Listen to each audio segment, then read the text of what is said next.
Hi, this is Professor Dam, and we're going to go ahead and do an example of an independent T. So here's the prompt.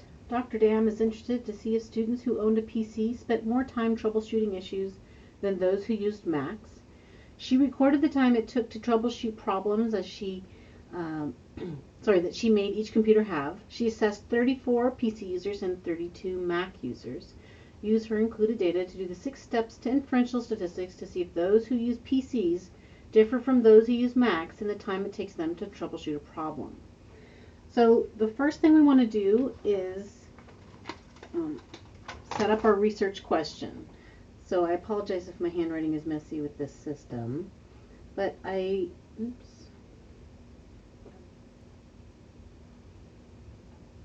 so we're going to get our research question from the prompt above.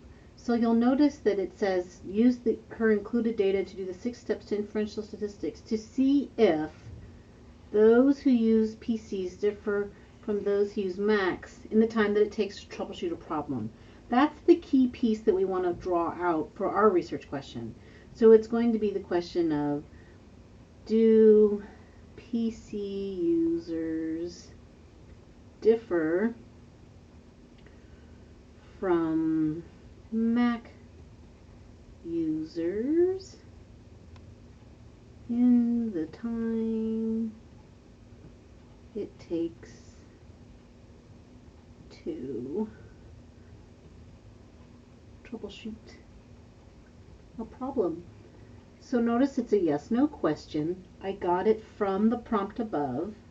You might be thinking, wait a minute, I saw the word more and that triggers a one-tailed test. So here Dr. Dam was interested to see if PC's users spend more time. Well, Dr. Dam's allowed to have whatever thought she wants, but she's not justified in doing a one-tailed test in this prompt. That she has no previous research, there's no real reason to believe that PC users would spend more time.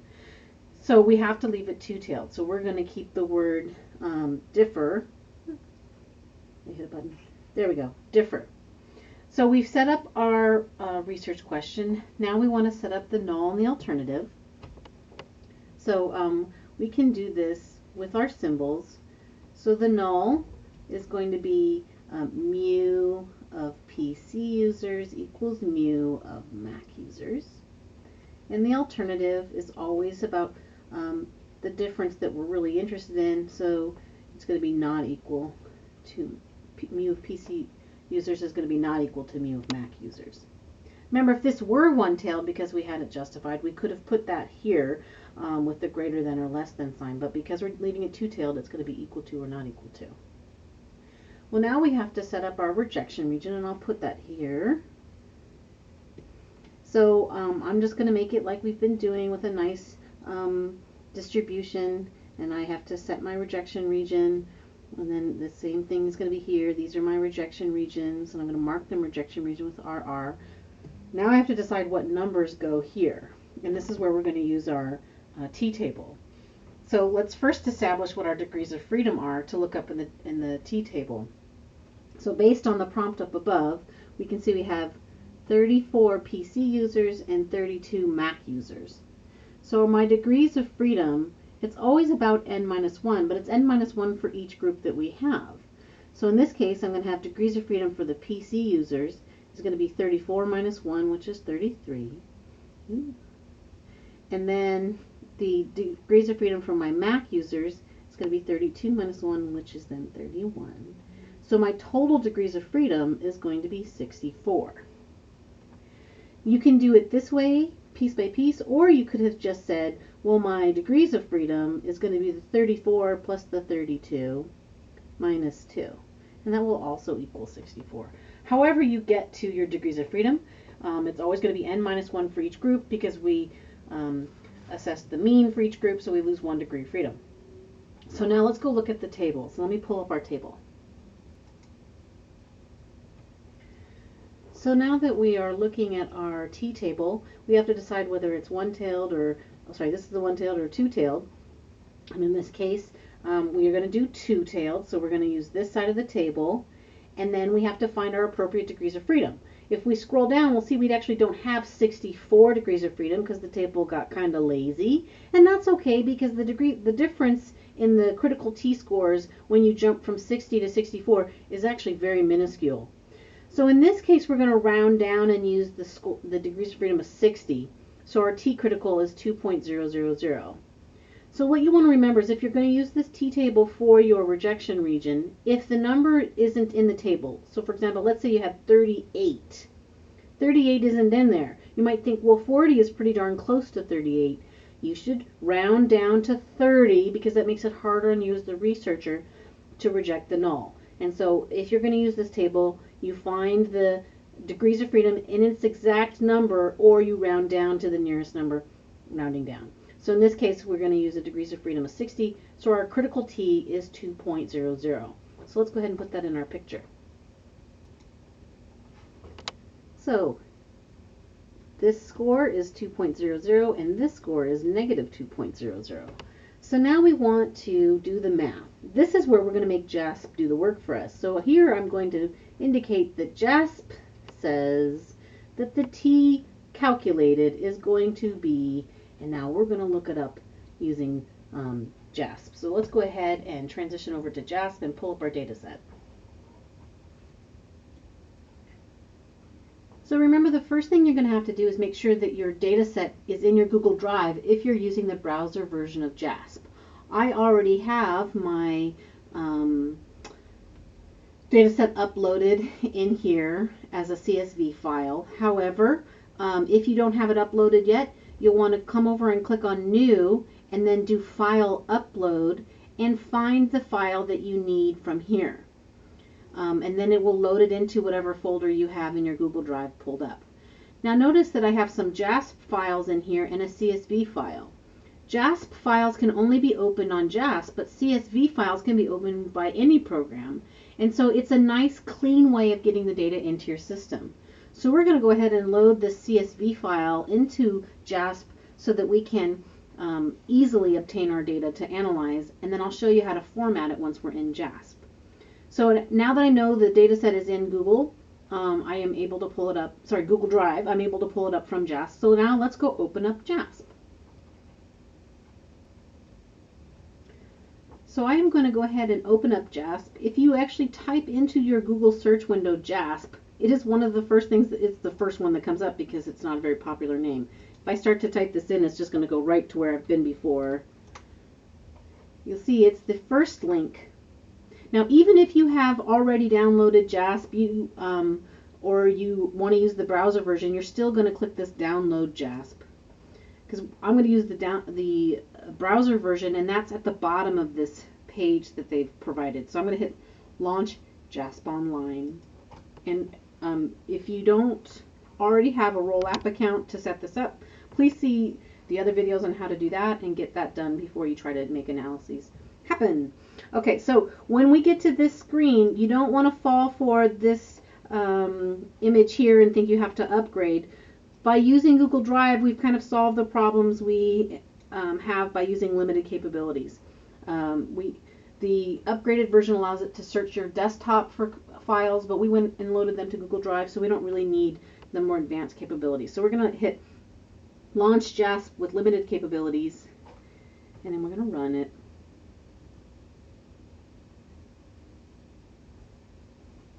And the browser version just has a little bit more of a lag time than some of the others, so just be aware of that. So now I want to find my file, so I'm going to go to File, and even though I'm looking for it on the Google Drive, you're still going to browse your computer, because again, it's not really your computer, it's the browser version of your computer. So I'm going to go to my Google Drive, and when you double click the browser version, it has a little bit of a lag, so just be patient. Double click one set, and then wait. So I'm just scrolling through my Google Drive to where I know my data are located. And then I'm going to use this PC versus Mac troubleshoot times, and it's a CSV file. So the first thing you want to do in ever opening a file, whether it's JASP or CSV, is you want to make sure your data are set up appropriately. Now this is the type of computer people used, and having them be rated as nominal is appropriate. Now, the way it marks it nominal is through this kind of Venn diagram. So we want to leave that way because these are nominal data responses. For the time it takes them to solve a problem, that's actually ratio, and we want to tell JASP these are numbers. And the way we do that is you click on this little Venn diagram, and then you change it to scale. There we go. So this looks like a ruler, and that tells JASP that we are dealing with numerical data in this column. If you do not have your data set up appropriately, then JASP won't be able to do the analyses that we want. Now, if you are going to do independent t-test, you have to decide which variable you're going to put first in the equation so that the math comes out making sense to you. So, for example, the story that we wrote so far was kind of PC versus Mac. So we may want to start with the PC and do PC minus Mac. And that way, when the number comes out with the t-score, that if it's a positive number, we know PC users took longer. If it's a negative number, then we know PC users took less time. So it's critical that you know ahead of time which analysis you want to do. Now, JASP defaults to alphabetical order.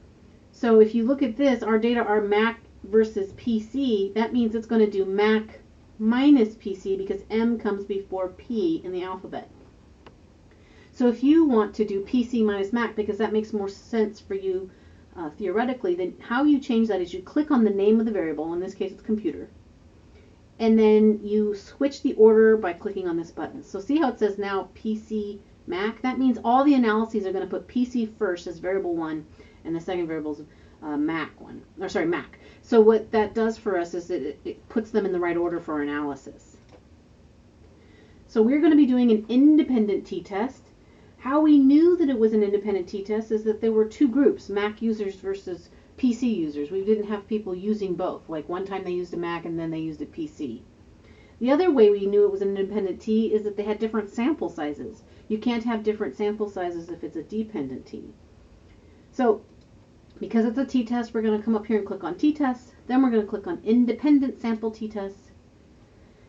And now we have to fill in these appropriately. So the dependent variable, this indicates the outcome variable of interest.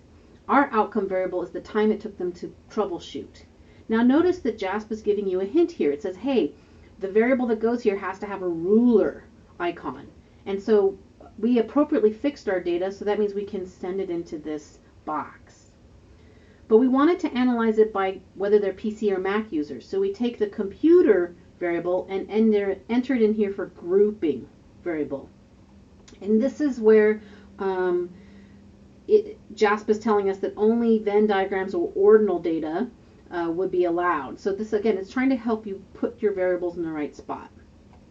Now there are more options lower down, and I will have you refer to other videos about doing one-tailed versus two-tailed tests in JASP. So at this particular point, we're going to leave it two-tailed and then go look for the other videos on how to do one-tailed tests if you have questions on that. But what I want to note is that JASP defaults to saying it's going to be a two-tailed test. So the answers we get are two-tailed unless we mark it otherwise. So we have our answers here, and basically JASP is telling us that the calculated t-score is 3.586. Now we had said our degrees of freedom is 64, and JASP agrees. And then here's the p-value associated with this analysis. So please, if you are curious about what this means, please see the video that we made about the p-values and how to interpret those and what they're defining. So I'm going to take this calculated t 3.586 and put it back in my handwritten responses. So let's go back there. So we calculated using JASP that the t calculated was 3.586. So remember, when you've calculated your t, you want to take that number and put it right back up in your picture. So 3.586 would go right about here in the picture. So that helps me decide what to do for step 5. So step 5, because it's in the rejection region, I'm going to reject HO. And now that I've rejected HO, I can kind of remind myself that I rejected this one up here by crossing it off.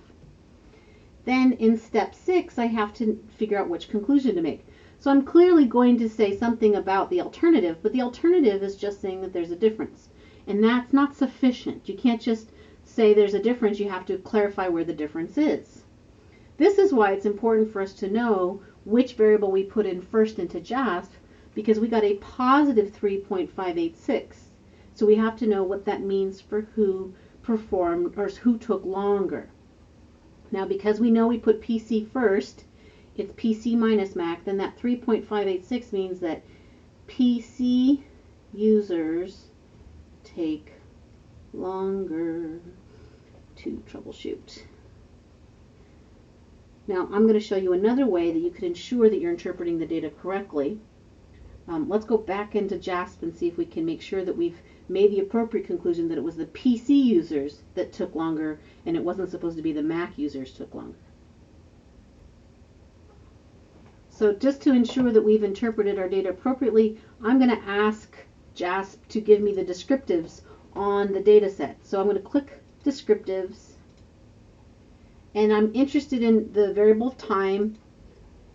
And as is, JASP is just giving me the basic descriptives for all 66 people, but I wanted to see how it's split up for the two groups. So I'm going to take the computer group and put that in the split column. And by doing that, I can now see that we have the 34 PC users have a mean of 6.676, and the 32 Mac users have a mean of 5.156. So by looking at this descriptive table, I've confirmed that the PC users took longer than the Mac users. So going back to my final conclusion, everything looks good, and this final conclusion is accurate that the PC users took longer to troubleshoot compared to the Mac users. All right, there we go, an independent T using JASP. Well done.